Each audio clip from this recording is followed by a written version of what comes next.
क्योंकि ना जब से इन्होंने घर लिया तो मैं सोचती थी पता नहीं ये क्यों नहीं सत्संग क्यों नहीं करवा रहे हैं। बीच में कभी कोविड आ जाता था तो कभी कुछ लॉकडाउन हो जाता था, और आज ये गुरुजी ने सेवा बख्शी। बाई चांस ही आज का दिन खाली था, वैसे कल मेरा बर्थडे था तो हम 2-3 दिन से रोज बर्थडे मना रहे थे और बहुत बहुत ज्यादा टायर्ड हो चुके थे, पर मैं भूल गई थी आज सत्संग है। मैंने सोचा आज मैं खूब सोऊंगी, फिर मुझे रात को एकदम से याद आया अरे कल तो आंटी के घर में सत्संग है, और गुरुजी कहते हैं फिर घोड़ा तैयार हो जा सुबह सुबह उठ के। कोई बात नहीं, वो तो सेवा में ना जाके घर में हम ज्यादा बीमार हो जाते हैं संगत जी, ये बात तो मैंने नोटिस की है। और जब गुरुजी सेवा में भेजते हैं तो हम ठीक भी हो जाते हैं। तो आपने अभी सुना ना यहाँ पर कि आपको वाणी में क्या सुनाई दिया कि संगत में बैठ के जब हम सत्संग करते हैं, देखिए ये परिवार बहुत जुड़ा हुआ है। जब हम चेरी काउंटी में आए थे तो मुझे लगता है शायद ये पहले दिन से ये लोग आते हैं, वहां सत्संग में आते थे, शुरू से ही आते थे। और ये बच्चे तो बहुत ही सेवादार है एक तरह से, और अमृत वेले बहुत आते थे ये लोग। और पता नहीं हर बार अरदासें निकलती हैं इनके मुंह से। मैंने आज उस प्लेलिस्ट में वो शुक्राना डाला भी नहीं था, और गुरुजी ने एंड टाइम पे मुझसे हर बार इनके घर में यही वाला शुक्राना चलाते हैं। और आप लोग आंटी बिलीव नहीं करोगे, ये वाला शुक्राना मेरे को 1.5 साल हो गया, मैंने कहीं नहीं चलाया।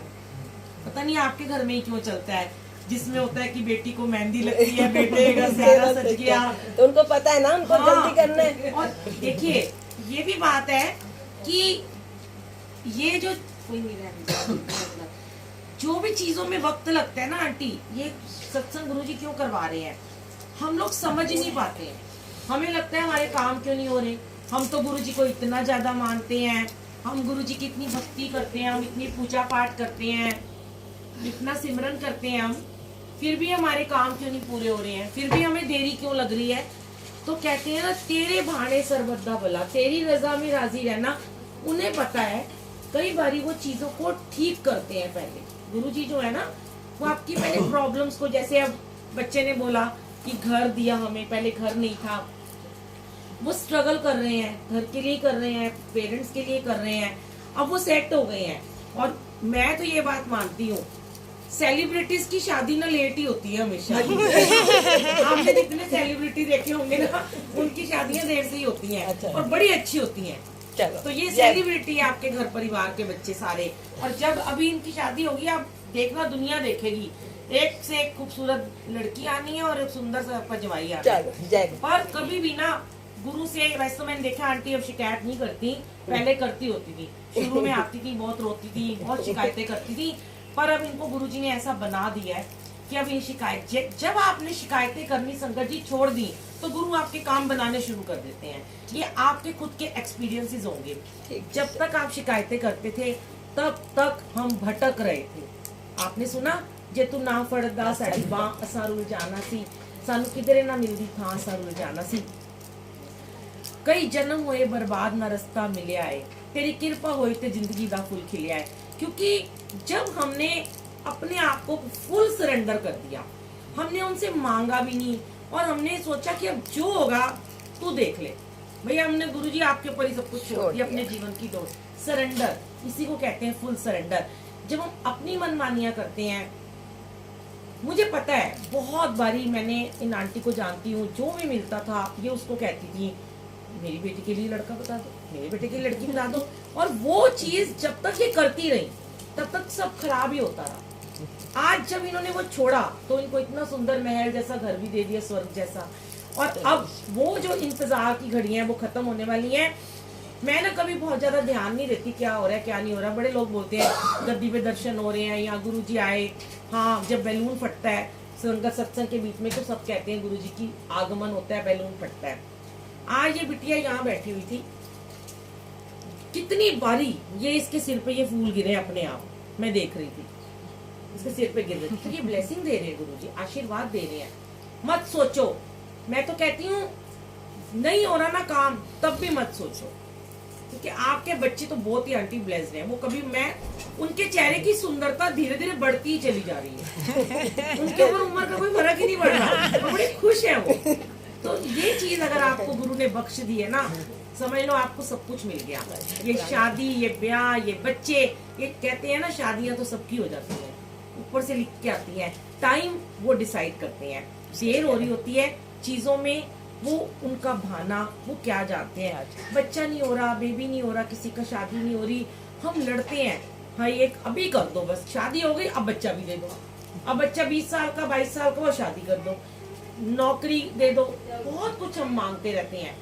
पर इनसे मत मांगो, ये तो जानी जान है, प्रॉब्लम जानते ही ये अंतर्यामी है, ये महाशिव है। ये आपके घर आके जो बैठे हैं ना, ये जो गद्दी लगी है, ये खाली गद्दी नहीं है, ये गुरुजी के लिए लगाई जाती है। गुरुजी चोले में आज भी हमारे लिए हैं, लाइव है। क्यों हम भोग लगाते हैं, क्यों हम उनके लिए फूल लगाते हैं, सब कुछ करते हैं, क्योंकि वो हैं। ये हम कोई बैलून हमारे लिए आपके लिए तो ना लगे हैं, ये उनकी सजावट है, ये फूल उनकी रंगोली उनके लिए बनी है कि वो आएंगे, यहाँ चरण रखेंगे, बैठेंगे।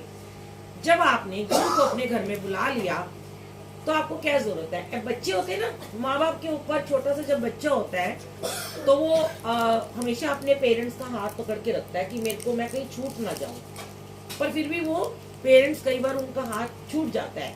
लेकिन अगर आप अपने गुरु को बोलो कि तुम हमारा हाथ पकड़ लो, तो आपका हाथ कभी नहीं छोड़ेंगे। और हमें हमेशा छोटे बच्चे बन के उनके आगे रहना है, क्योंकि वही सब कुछ करेंगे। तुम माता पिता, तुम मेरे बंधु भाई, सब कुछ आप हो मेरे, इन्हीं से मांगना है। वैसे तो कहते हैं मांगो मत, पर मैं भी बहुत मांगती रहती हूँ, सच्ची बताऊं, क्योंकि मुझे ऐसा लगता है फिर मैं किससे मांगू। पति से मांगूंगी 2 दिन बाद बात सुना देगा, बच्चों से मांगो वो भी सुना देगा, फ्रेंड से मांगो वो भी सुना देगी, सास से माँ से मांगो वो भी सुना, कभी ना कभी सुना ही देते हैं लोग, है ना, चाहे जितना मर्जी अच्छे हो, ये कभी नहीं सुनाते आप। इनके आगे मांग भी लोगे ना तो ये कभी मांगो, वो इनसे ये मांगो कि गुरुजी हमें आप मिल जाओ। जब आप हमें मिल गए तो सारी दुनिया हमारी झोली में आ गई। अब हम क्या मांगते हैं, दुनियावी चीजें मांगते हैं, कपड़े दे दो, बिजनेस दे दो, पैसे दे दो, वो तो मात की मैल है।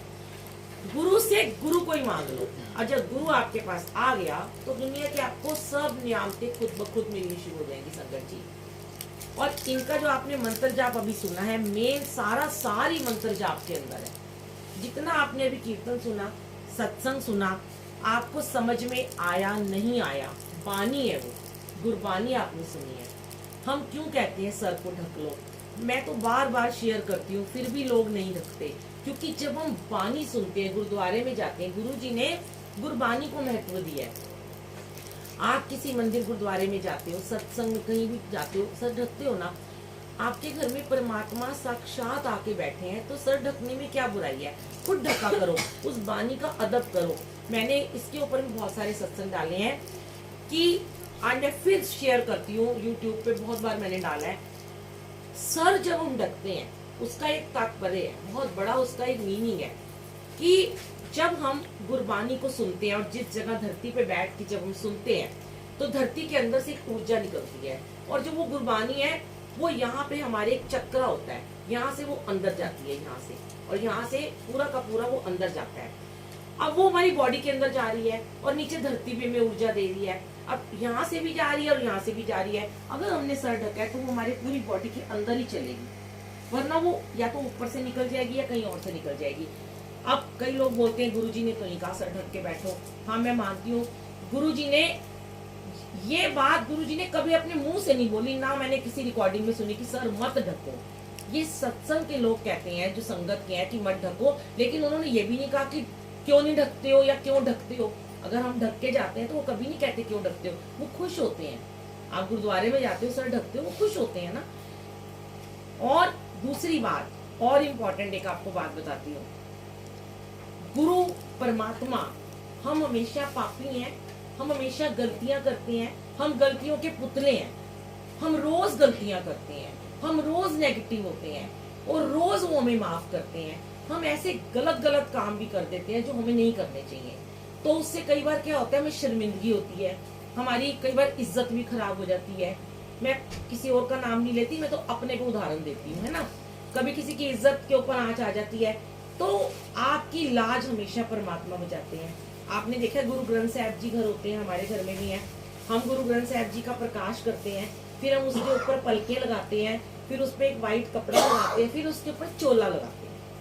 हम गद्दी के ऊपर अपने घर में सोफे पे गद्दी लगाते हैं गुरु जी की, हम पहले चोला लगाते हैं, फिर हम उसके ऊपर दुपट्टा लगाते हैं। ऐसे ही हम जब गुरु जी हमारा सर ढका देखते हैं तो हमारे ऊपर कोई भी बुरा लांछन लगाने वाला नहीं आ सकता, हमारी इज्जत खराब नहीं हो सकती, कि वो हमारी लाज को ढकते हैं, हमारी लाज को वो बचाते हैं। तो आप ये भी सोचो कि अगर हमें अपने पर्दे ढकवाने हैं तो हमें अपना भी सर ढक के बैठना चाहिए। आगे से थोड़ा ध्यान रखा कीजिए, कोई बुराई नहीं है, मैं तो ये मानती हूँ, सर ढको और लोगों को बोलो।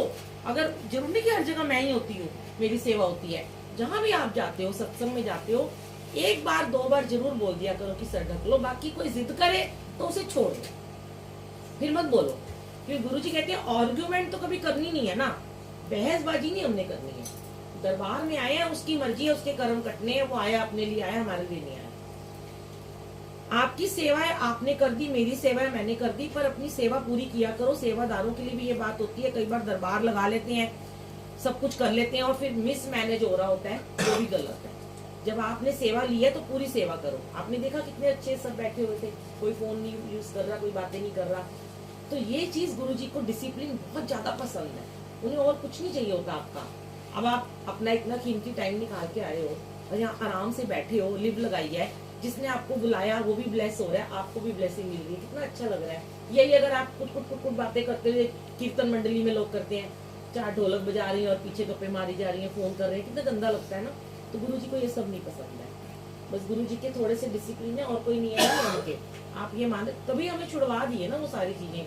पहले मैं ही वो ढोलकियां बजाती रहती, जोर से बोलो जय माता की, सारे बोलो, एक मैं ही बोलती रहती थी, पीछे सारे बातें कर रहे होते थे। सब हटा दिया, क्या करा, पेन ड्राइव चला दी, बस शब्द गुरबानी चल रही है, सुनो, नहीं समझ आ रही, बाहर बह जाओ उसके भाव में, यहाँ जा रही है, यहाँ से अंदर जा रही है, नेगेटिविटी दूर हो रही है, पूरी क्लीनिंग हो रही है, सफाई हो रही है बॉडी की। भांडा बड़ा गंदा है, ये बर्तन रोज मैला हो रहा है, ये साफ हो रहा है, गुरबानी से साफ हो रहा है। यहाँ बैठने से नहीं सिर्फ होता, ऐसी कितनी कथाएं हैं, यहाँ लोग बैठे होते हैं, ध्यान लगा होता है, घर में मेड नहीं आई, पति आ गया होगा, ध्यान तो लगा ही नहीं है। और कोई अगर घर बैठ के यहाँ बैठ गया कि भाई मैं जा नहीं पाया, तो उसकी हाजिरी लग गई है।